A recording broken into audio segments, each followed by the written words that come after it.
Hi, everyone. My name is Hetty Jones. Welcome to System Malfunction. As these general purpose models pervade our lives, what has been there for some time in the journey of how artificial intelligence has evolved is the AI critic, someone who looks at the current technology, understands the foundation, scrutinizes its outputs, and surmises what is happening with a critical lens and communicates that judgment. That critic is often dismissed, accused of being a technological pessimist, and largely ignored by the wider community, especially at a time when we're seeing record adoption of frontier models like Claude and ChatGPT. I am creating this short series about the AI critic, especially as Anthropic, OpenAI, and influential voices in Silicon Valley espouse general purpose models as the road to AGI or artificial general intelligence. So, first up, I'm going to speak to Eryk Salvaggio. Welcome, Eryk. Please tell me about yourself. My name is Eryk Salvaggio, and I'm a Gates Scholar at the University of Cambridge Digital Humanities Department and an affiliated researcher with the Max Planck Institute's Machine Visual Culture Research Group.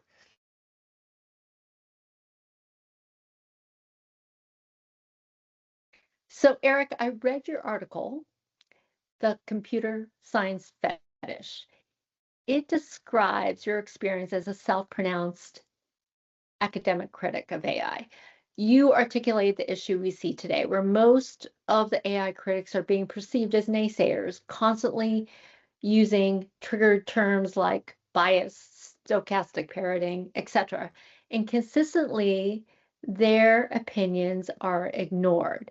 So, your attempts in your lecture to reframe the argument to remove these triggers seem noble, but you talk about this repetition crisis. Critics who have spent years pointing out some of these issues like algorithmic bias, they often face exhaustion, and this fatigue makes them more vulnerable to the fetish, the desire for a real expert to step in with a new definitive purpose or perspective that transcends this repetition cycle of online debate. So tell me, what was your motivation for developing this piece?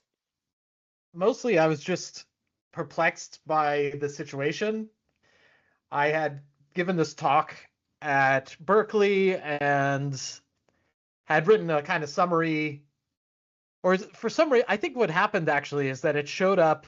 I subscribe to these feeds on Blue Sky, and one of the feeds is sort of like a machine learning feed. And sometimes I go over there and I just check out what people are saying.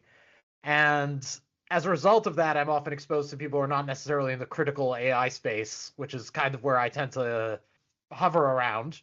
But I am always sort of looking for all kinds of different perspectives. So as a result of going to that feed, I saw some commentary about my own talk, and I was a little bit perplexed by it because it seemed very unfair. It seemed like it was deliberately missing some of the points that I had made in the talk and some of the specificity that I was laying out in the talk. And I also realized this is a disappointment because this person's a computer science researcher. Like, obviously, if they're involved in AI research, they'll understand the technical argument that I'm making. And as a result of that, I should try to get them on my side, right? This is like my way of thinking. And this happens a lot. And I notice a lot of, you poke around on these feeds and you see people who are sort of in the critical AI space or the humanities side of AI. And there's often this kind of engagement with these computer science or programmers, web developers, people who are seen as in the weeds of the technology. And there's almost a kind of, we want them to like us. And I at least feel that very powerfully, that I want to be affirmed that my knowledge of this stuff, which I'm not dealing with on a day in, day out basis. I mean, to be fair, my master's, I did some machine learning. Like, I should know this stuff. It's basically just imposter syndrome because I'm not actively developing apps and or models or whatever. So I kind of want to stay in touch with that world. And what ended up happening, this person who I was, oh, obviously they're in the weeds of this stuff, they understand it in a kind of like purely applied technical way, ended Yeah. up being the most ideologically confounded individual I've met in my entire life. And that was not a surprise because this seems like a thing that keeps happening. But what was, I think, important for me to reflect on was like, why did I care about this validation in the first place? Like, what is it about somebody being a web dev or a computer science researcher, which doesn't even really mean anything, right? Computer science as an umbrella is so big. I think part of it was just like a wake up call that says, listen, I can read the white papers as well as anyone, if not better than some people who are in a computer science program. I can do this stuff. But there is a kind of insecurity that comes about if you're in the humanities or you're in a critical space or you're in a social space that says, well, you don't know the technical details, so therefore you're not licensed to talk about or discuss. Fundamentally, like we do, most of the people in this field know this stuff. And there's Yeah. not this deep hidden secret to these models. There's actually just different interpretations.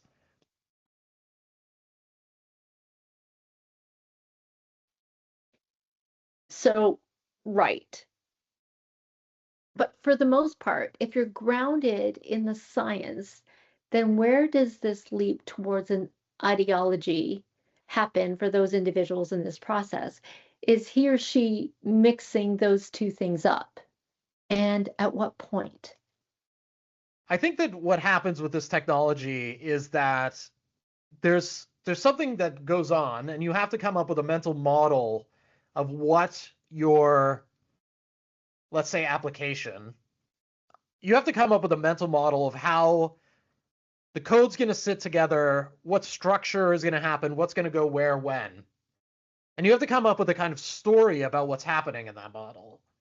And when you have a black box as part of that model, the way that we do with the sort of the neural networks, you're inserting this in like various places and it's like being sort of linked to and referenced and called on.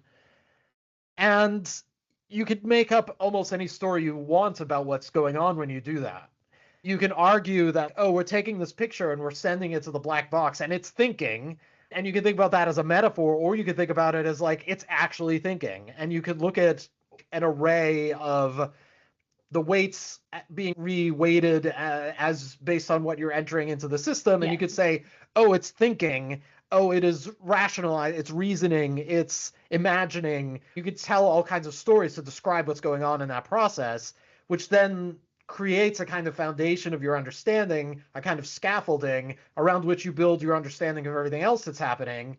And as long as that story is consistent to itself, you can believe it and find confirmation through the simple fact that your application, whatever it might be, exists and functions. So if you are thinking constantly about, oh, this is like thinking, or this is like a dream, and then you start thinking, oh, there's actually no, there's so little difference between the metaphor and the thing itself, then you can get lost in thinking and extrapolating from that metaphor as if it were real. And I Yeah. think this creates a kind of, I mean, in the extreme cases, it could create a kind of delusion. In the less extreme cases, it could still be just misleading metaphors, which is also risky.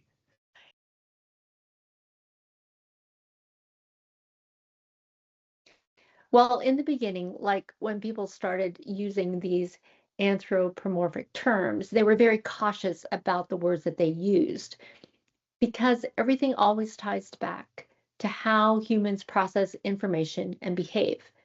Jeffrey Hinton once said there was no reason to uncover this AI black box because, like individuals, there's no linear path to really understanding why humans make the decisions they do. Because it's like you said with deep learning, these neurons are firing off on each other. You don't know which one has the most influence on what that actual output was. Is that a fair argument? So I've written about this before too, about this idea of functionalism, right? And what I think happens is it's a misapplication of functionalism, because the functionalist argument is to say, we don't know what's going on inside that thing. And so if it's useful to say that it's behaving as if it's aware, as if it's intelligent, as if it has emotions, if that helps us understand what it's doing, and we have no way of understanding what it's doing, then go ahead and use that metaphor. But the entire point of that is to say we cannot know what is happening inside of these black boxes. And what the thing that you're describing here, which, yes, I think Hinton does often, and a lot of people are doing quite often in this age of trying to grapple with what these things are and what they do, is saying we don't know what's going on inside of this box. But because it is like this, we can say with some degree of certainty that it is emotional, that it is thinking, right? So there's a misapplication. Functionalism is supposed to say, if we don't know and the metaphor is helpful, then go ahead with the metaphor as long as it holds up. What's happening is we're twisting that and we're saying, well, you don't know what's happening, therefore it must be conscious, it must be sentient, it must be intelligent. The we being quite broad, right? I'm talking about this actually just Yes. this one strange person that I encountered. But this argument of functionalism has various degrees of slippage. To the degree that if the models can code, then you start thinking they must be intelligent. They must understand what the code is and be reasoning with it and thinking through, how do I write the best code I can, when there is no actual I there. We don't know how this stuff is getting processed through the neural net. A lot of this stuff, which you've seen from the Claude link, is actually not even the neural net. It's just scaffolding that is sort of modulating what's around the neural net. And so it's really hard to say that we don't have an idea of what's going on when Yeah. there's all this stuff that we do know that is modulating everything. And if we're pointing to that and saying, well, the best explanation is that this thing is intelligence, it's a bad functionalist argument. So I feel like the arguments for systems thinking, systems reasoning, systems understanding is an argument that stems from the top. When you have people like Jensen Hang saying AGI is already here, and Sam Altman convincing global political leaders and investors the need to divert resources to AGI and now superintelligence, they've created this aura of trust in the technologies they've developed, and they're validating each other's position. For the mainstream audience, why wouldn't they trust them? I wonder why we would trust them. There's obviously a profit incentive in them hyping up these products. There's this recent article about Sam Altman where a lot of the engineers who were around him basically said the guy doesn't even know how to code. He's a businessman, right? He ran a venture capital fund, which meant that he looked at technologies, figured out what was promising and invested, took a lot of risks, made a lot of money, but did not necessarily have to have a deep understanding of the underlying mechanisms that drive that technology. He just basically had to identify whether or not it was profitable.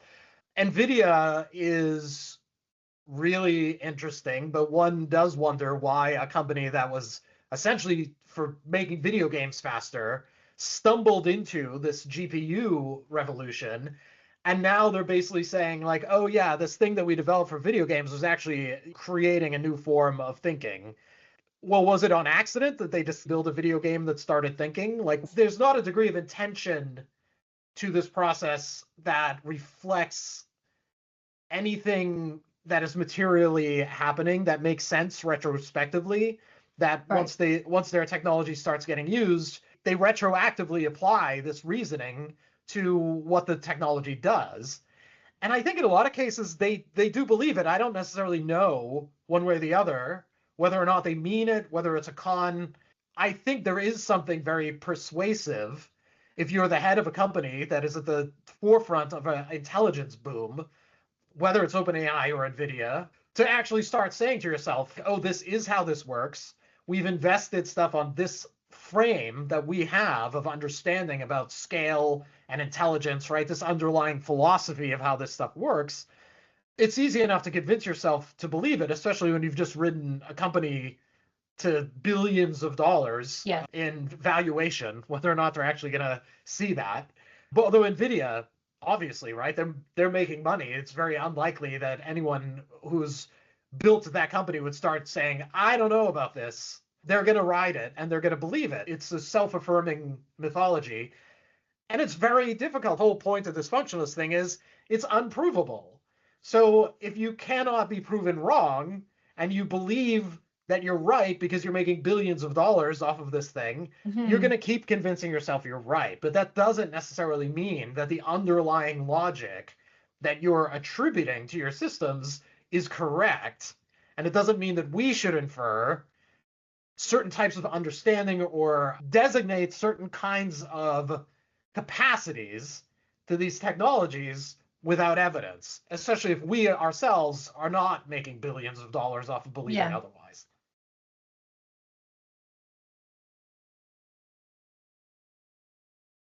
So this whole thing about evidence, and I mean, if everything is an ideology, then who needs evidence? Because if people may not be able to explain it, if we can't even explain it, then whoever first comes up with the most reasonable explanation may end up becoming the default argument.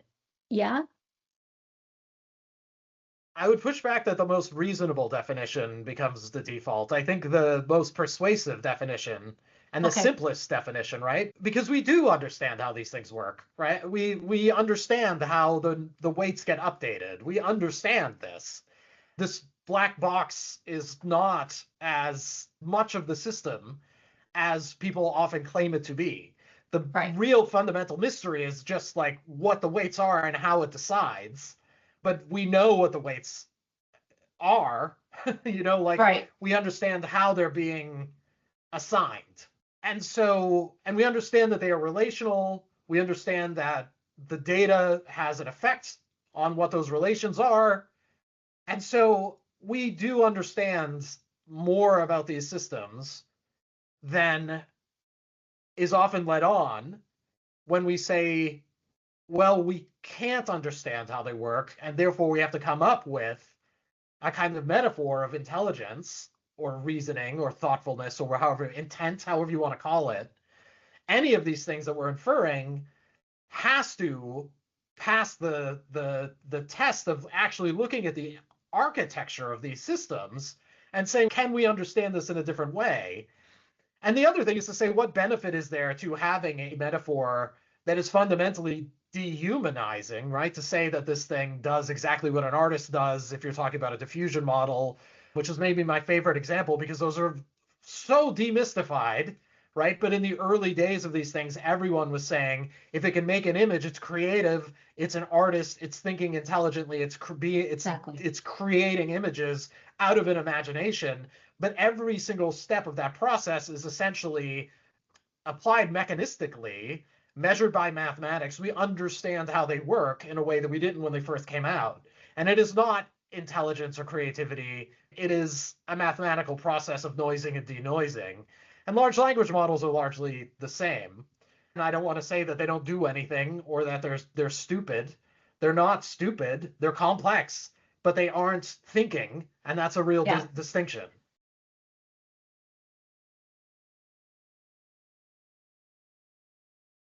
So in your article, you introduce the term stochastic flock.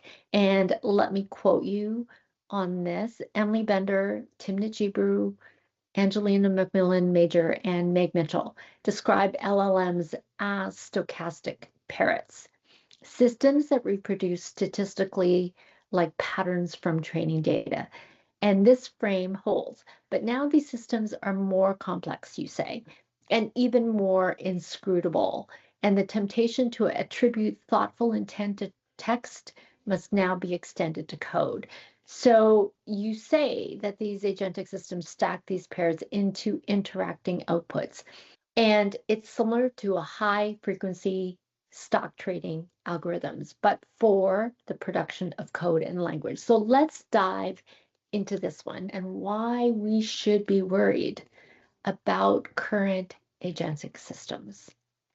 originally, the stochastic flock idea was this idea that there are multiple systems that are kind of operating based on reference to probabilities and statistics that are interacting with one another in an environment like OpenClaw or something like that, right? We have this idea of the agent that has to go out in the world and interact with other agents. But these agents don't have the kind of clear intentionality that we would hope that if we sent friend out to do us an errand, could actually figure things out, solve those problems, and so forth, and maybe interact with someone else on the way and think through the problems of getting you that extra bag of flour that you need to bake cookies that afternoon. What the stochastic flock is doing is this is in a digital space where we don't know exactly how it's going to respond to the friction. We can't trust that it understands our intention in a way that it can carry that out, as opposed to going off in random sort of directions, which is why I make this mention that a flock of parrots, a flock of stochastic parrots is a pandemonium. And this is what I'm looking at. There are ways, of course, of modulating these things, regulating these things, building boxes around them. But the more you constrain these systems, the less flexible they are. And so it's ultimately a trade-off. And that is kind of what I'm getting at with the stochastic parrot frame. My sense is that what you have with a large language model is a machine that references probabilities, right? The heart of the thing, the center of this system, is something that is basically looking at a range of probabilities that are derived from a sample of a data set. When you enter a prompt, it's basically correlating this to a sample, drawing that sample out, extending the text, fuzzying the text in some cases, and then reassembling that text into an output. Now, that at its heart, I think, is what Bender and her co-authors were talking about as the stochastic parrot. What we have now in so-called agentic systems, we have the stochastic parrot of the LLM, and people go absolutely bonkers about anyone saying stochastic parrot, and it doesn't make any sense to me, but that's a whole other thing. It's a very powerful system. It's very clear that let's say you've got one that was as powerful as you might see in a GPT-2 type of model, a GPT-3, or even a ChatGPT, maybe less so a ChatGPT. And then you add another one that's sort of interacting with that base model. And now those two things are sort of saying, well, you're generating a prompt, you're extrapolating that prompt into a series of steps, right? This is chain of thought reasoning. And it could be one model, it could be two, it depends on the architecture, right? That's still complex arrangements. But to me, it's easier to think about it as an interaction of various stochastic processes. You then have a kind of additional wrapper, reinforcement through learning through human feedback, which is basically saying yes or no, this thing is correct or not, or this thing suits a certain threshold for the outcome. And so you can imagine you're almost thinking about Pigeon or something. You could teach it to push a button that's like green to get a pellet or red to like not get a pellet. But all of it is sort of mathematical thresholds being met or not met, right? Yeah. And this is what is forming a type of constraint around what the system can produce. So in sum, what I'm basically saying is maybe the stochastic parrot frame is at the core of the system, but now we have a complicated interaction of various sort of pieces of the architecture that create more complex things, also create more complex text, more complex capacity for coding, but they also create more complex boundaries to transparency because we have less input and insight into what the thing is doing.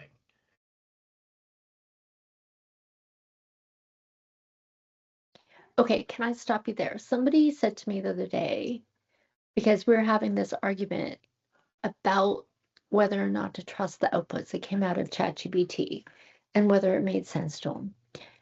And he said to me that some of them do, some of them don't. But he did believe that the system had intention. I asked him why he thought that, and he said that the system came back with clarifying questions that seemed to know what he was thinking and seemed to be able to clarify the output that he was looking for. So I questioned whether his understanding of this intention was true. And he turned to me and he said, does it matter? Why can't we just build mechanisms in these models as they're released and then deal with the challenges or problems that are posed by these systems? I responded, I don't really think that's the right thing to do. So my challenge to him was attributing more credit to a system, giving it the benefit of the doubt, while assuming that any kind of remediation that we could supposedly bolt on will somehow heal the system at the same time. Some of the most reasonable people that I know that I deal with all the time are buying into this technology for the most part. It's become easier to outsource our strategic thinking, our content creation, I would argue even our own purpose to these systems, eventually to our own detriment. And it seems like we can't stop this moving train or even slow it down. What do you think about that? First, I'd say, do the machines understand your intent? Well, they're very good at looking like they understand intent because they are prompt based, which means that your intent is in the prompt, and it is taking that prompt, expanding that prompt into various sort of different functionalities, working with that prompt, reshuffling that prompt back down either into a result or giving it back to you in a different form, which is, it means your intent is basically going through the system, right? So the intent isn't from the model, the intent is from the user. But it's often that we can misplace that, which then misplaces the amount of trust that we have because we think, oh, Right. this is listening to me. And look, as good as the outputs might be, and I'm not someone who says that they aren't good, there are many people out there. My point, and oftentimes a point of contention with many in the critical AI community with me, is I am blown away by these, and I always have been. They do things. But is it more useful, realistically, to trust the output blindly, or is it more useful to look at that output as skeptically and as critically as we would any other thing where we didn't know the source, or we didn't trust the source, or we didn't know who it was or where it was coming from? Right? Right. This to me is to say, what is the more useful position, especially if we tie back to this functional argument, right? If we don't know what's going on inside the system, and we know more than most people let on, but even if we said we don't know what's going on inside the system, why wouldn't we respond with deep scrutiny to what's coming back to us? And isn't it actually ultimately helpful to get a bunch of text and then scrutinize that text in order to make it as good as it could Yeah. be? That's kind of my position on why to take a kind of critical or skeptics, sometimes misapplied. It means I'm skeptical of AI, right? What I am skeptical of is the outputs. We have to be skeptical of the outputs because it's a more useful position. So I want to draw a parallel to, let's say, calculators.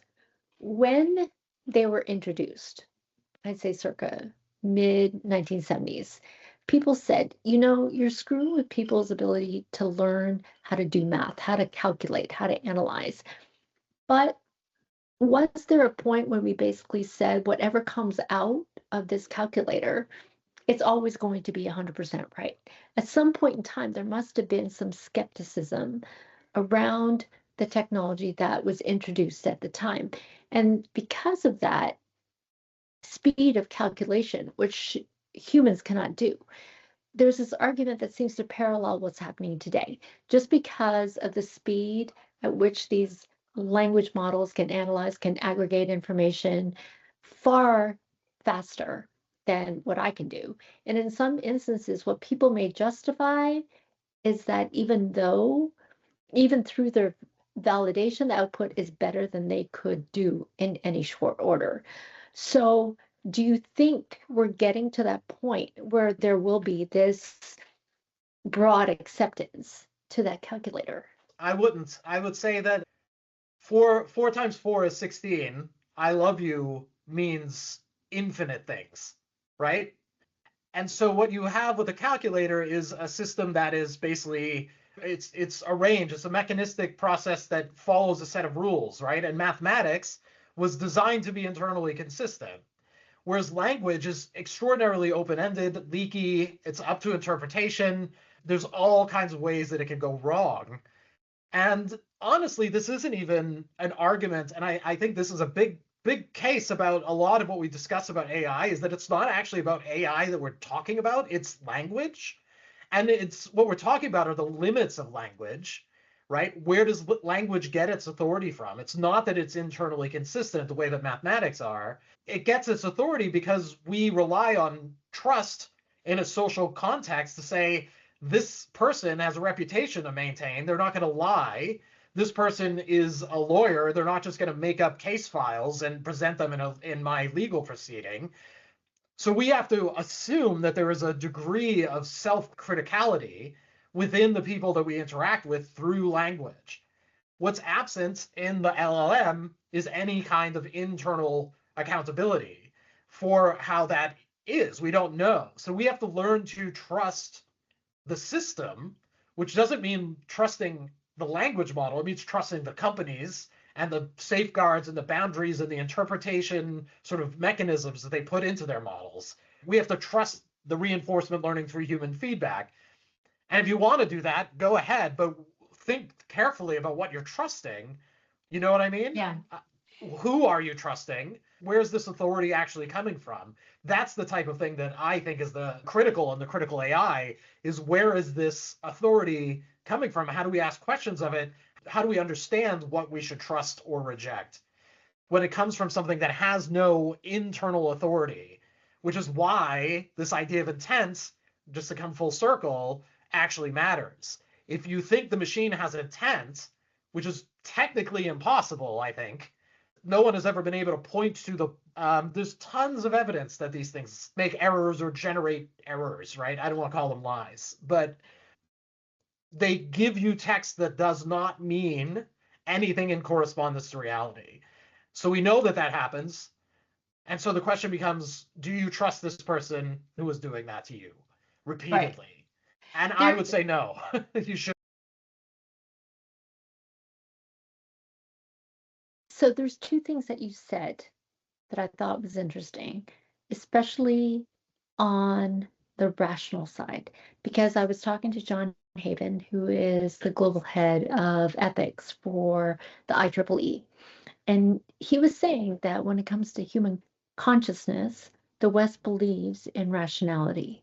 They believe in logic.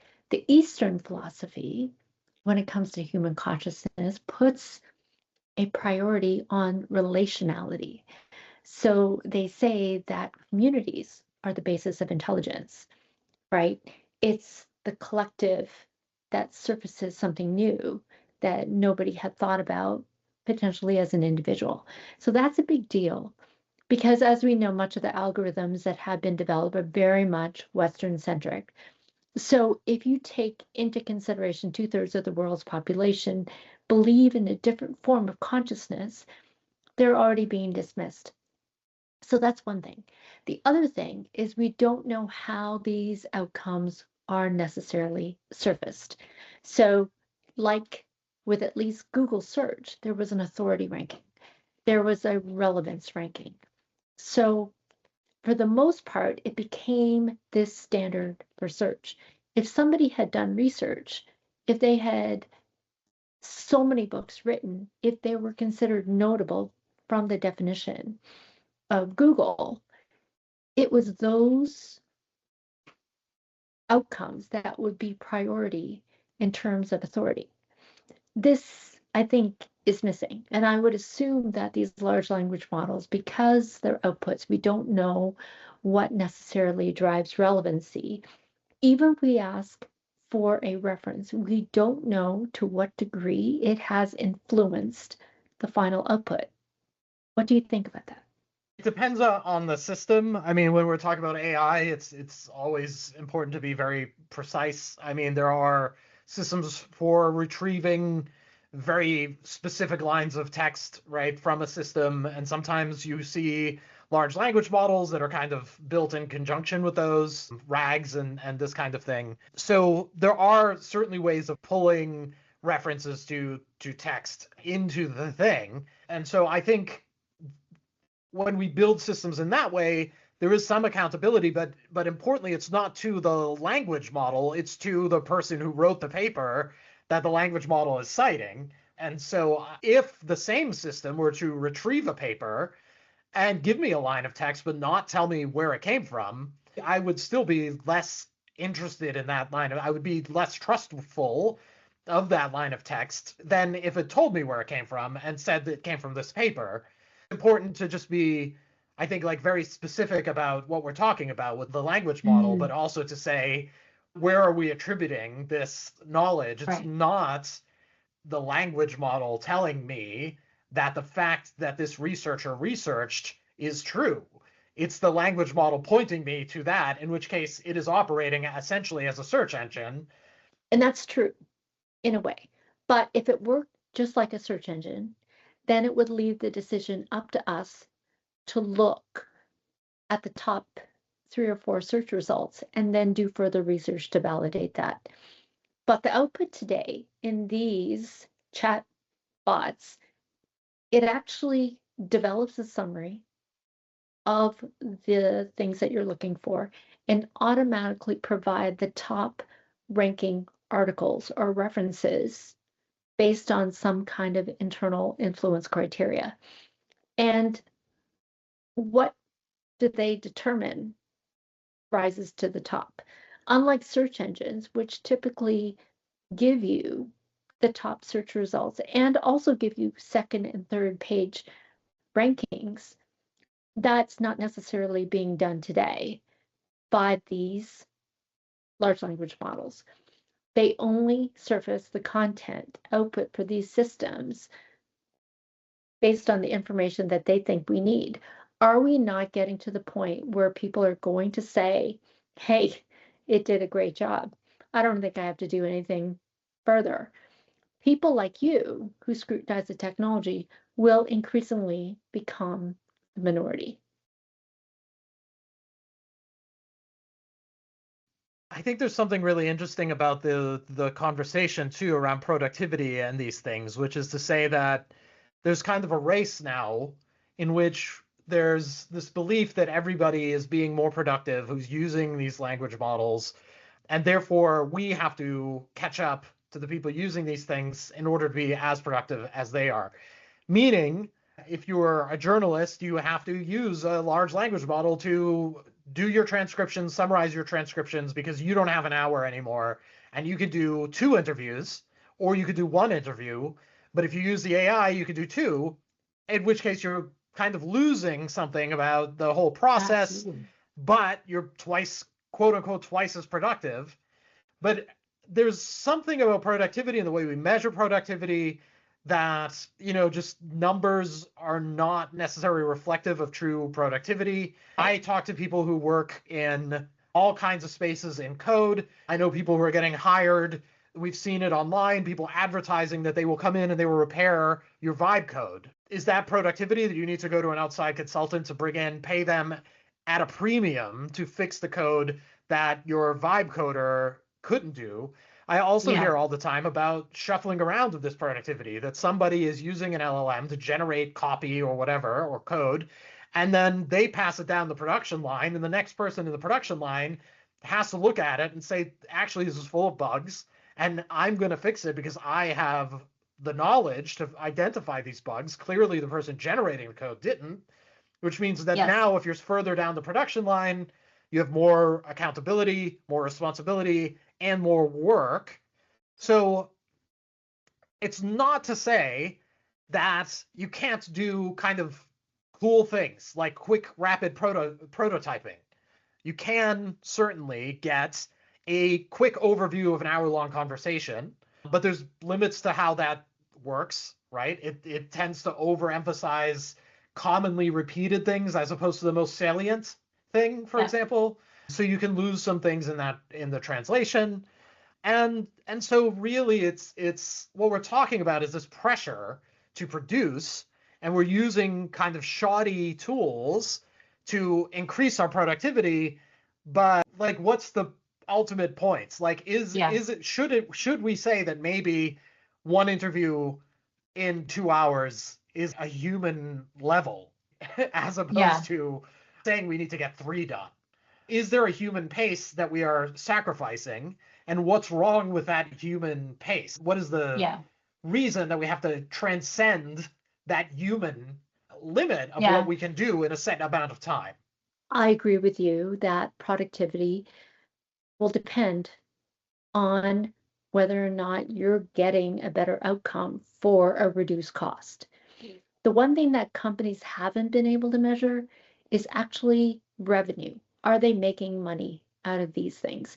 Even enterprise hasn't embedded LLMs into their systems because they don't know how it's going to interact with their legacy systems. And with legacy systems, there's always checks and balances on the human side as well as the system side. But you need all those guardrails in place in order for this stuff to actually happen.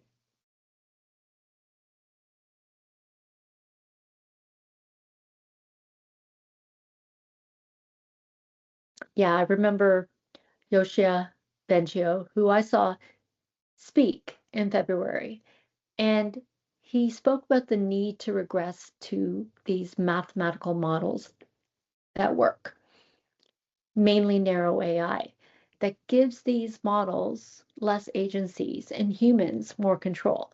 He witnessed situations within controlled sandboxes where he couldn't explain why the model, in trying to accomplish its specific goals, would try to defy its own maker. His view is to give these agentic systems less agency. The biggest question is whether or not we should trust that these or alternative systems should lead us to AGI, or do we have a choice in modifying its path to benefit humans? I mean, the degree to which humans maintain agency over technology, I think, is the more agency we have over technology, the better that technology is. There's no reason to build technologies that exert this much control over us or make as many decisions on our behalf as these systems are currently being designed to do. And the entire sort of basis of the agentic system is to say, you tell it what you want, and it makes all the decisions in order to figure out how to get you that. And I don't think that's very useful. I don't necessarily know it's even possible, given once you get to a certain scale. It's like you now have 4 billion agents acting on behalf of like half the world, because we know it's not going to be the entire world. And so if we're lucky, and so these things are going to connect, they're going to interact, they're going to compete. And so what we're handing over is essentially we're just handing over like a distance from our own world to where we're having these agents navigate the world on our behalf, navigate our own desires on our behalf, probably not succeeding. And and I just don't think that is what anyone needs. And that isn't to say that this isn't a powerful technology that could do something for someone, but I think that the way we have designed it, I think it's a chatbot, that it's a friend, that it's a research assistant that's going to go and do this work while you sleep or do something else. I don't think that is necessarily the best possible path forward. I think that's a shortcut to shoddy engineering, bad decision making, an absence of accountability or fuzzying of accountability. I don't know if you saw some of the latest news about Claude and Anthropic, but they basically constrained access of OpenClaw to as an API to their system. And I think a lot of it is because of the problems that people were experiencing. my friend Adrian Chan in a previous episode where we talked about OpenClaw. He uses the system and he warned that if you give it access to your accounts, to your files, it will determine what assets it actually needs to complete a task and even discard critical files that it may find not useful. So that level of agency can freak people out, especially since our systems can serve as vaults for our own personal documents and information.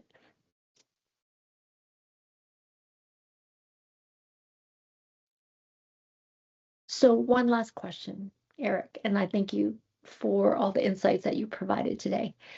For someone who hasn't used these systems a lot, they don't have the level of knowledge that you do, but they understand that there are competing perspectives about the harms from these systems, the efficacies of these systems. They understand that there are AI optimists out there that can create this FOMO about jumping on board. At what point do you say to them, or what do you say to them to determine the likely path that they will follow for themselves? I would say that skepticism never hurts anybody. Good skepticism allows for, I don't know. I mean, it's very difficult to persuade people because we are in such a polarized time. And so, as you say, there are people who are kind of absolutely saying these things are worthless. And then people go and use them and they say, oh, this just did a bunch of stuff for me. So, like, obviously, it's not useless. And so, to me, I think there's something important about asking the question of about that utility and about that usefulness, about what it is actually getting you, like what in the end actually arises from the use of this thing, the time that it is saving you. Is it real, or are you picking it up in other places? Is it the best work that you can do?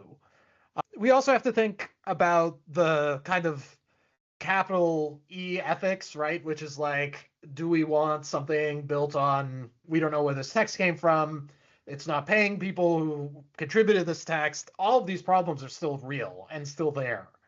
So we can ask those questions. Is this an ethical system that we're using, that we're engaging with, or do we want to hold out until it is built better? And then there's the lowercase e ethics, which is, do I need to ask Claude to do a Google search when I know that it is more energy than it would be if I did Google? And then there's also the matter of, what about the person is being lost in the work that needs to be done? What is about the degree of expertise that is being handed off to the model? If I were to put a bumper sticker version on this, I'm talking my way to an answer, so I apologize. It's okay. But I think like the bumper sticker that I would give basically is to say, ask these systems about something you know inside and out and see if they're right. See if you trust what they give you back. If you can see it about something you know inside and out, assume that that's happening for something you don't know about. Assume that that's happening when you ask it a question that you don't know the answer to or are unfamiliar with that field, right? And think about the fact that these systems are designed to be compelling and look as if they are authoritative, because nobody wants a model that or that doesn't understand or that introduces doubt. These things are designed to give you an answer. So just, I would say that people need to think carefully about what they're not seeing because of their own blind spots, and the trust that they're giving to the model because they can't see what it is doing wrong or what it is missing. They're very good at certain things, but they are still very bad at a lot of things. And that's true of even the most high-end models that I've been using. So that's hopefully better, because otherwise we're talking about internal mechanisms, which gets very technical, and this is, I think, more relevant. No, this is good because everyone that I've spoken to, it's more of the human argument as opposed to the technical argument, right? there is a morality side of it, which everybody is talking about, but nobody really wants to or has so far told me about the science underneath all of these general purpose models. So I really appreciate the work that you've done and the conversation today, because I think it's fantastic. What a great closer for this segment. Thank you so much, Eryk. And maybe what it boils down to is how much within ourselves can we continue to achieve without these systems, and how much are we still willing to give it? And whether we're actually moving these goalposts to a new metric that these current AI systems seem to be creating. The downstream impacts are yet to be determined. Thank you, Eryk, and I appreciate your insights. That's all we have time for today. If you have topics you want me to tackle, please don't hesitate to contact me on Substack. System Malfunction is reader supported. Comment, please, subscribe if you like this content. Until next time, I'm Hessie Jones.